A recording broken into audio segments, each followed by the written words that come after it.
Ang bibig ng babaeng ito ay napakalaki, sa katunayan siya ay isang bruha. Kapag binuksan niya ang kanyang bibig ay sumabog hanggang sa kanyang mga tainga.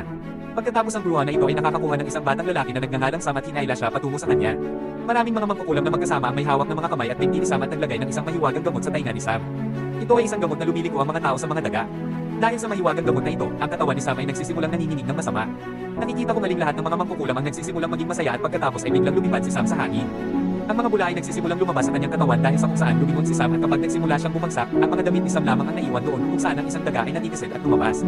Ang bruha na ito ay nagiging isa pang batang lalaki sa isang daga tulad ni Sam.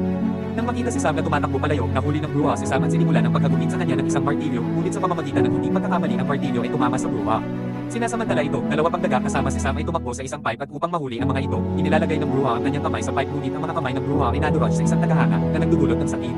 Ang bruha ay nagsisimulang sumigaw pagkatapos ang tatlong daga na ito ay gumawa ng isang plano upang pumunta sa lola ni Sam ngunit sa paraan ng isang paglilinis ng ginang na sinundan sila ng kanyang wangis. Ang bibig ng babaeng ito ay napakalaki, sa katunayan siya ay isang bruha.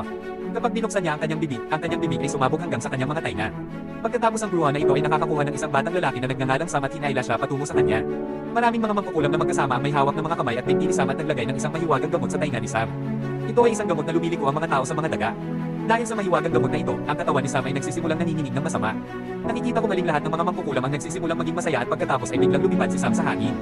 Ang mga bula ay nagsisimulang lumabas sa kanyang katawan dahil sa kung saan lumingon si Sam at kapag nagsimula siyang bumagsak, ang mga damit ni Sam lamang ang naiwan doon kung saan ang isang daga ay natigasid at lumabas. Ang bruha na ito ay nagiging isa pang batang lalaki sa isang daga tulad ni Sam. Nang makita si Sam na tumatakbo palayo, nahuli ng bruha si Sam at sinimulan ang pagkagumit sa kanya ng isang martilyo, ngunit sa pamamagitan ng hindi pagkakamali ang martilyo ay tumama sa bruha. Sinasamantala ito, dalawa pang daga kasama si Sam ay tumakbo sa isang pipe at upang mahuli ang mga ito, inilalagay ng bruha ang kanyang kamay sa pipe ngunit ang mga kamay ng bruha ay nadurog sa isang tagahanga na nagdudulot ng sakit. Ang bruha ay nagsisimulang sumigaw pagkatapos ang tatlong daga na ito ay gumawa ng isang plano upang pumunta sa lola ni Sam ngunit sa paraan ng isang paglilinis ng ginang na sinundan sila ng kanyang wangis.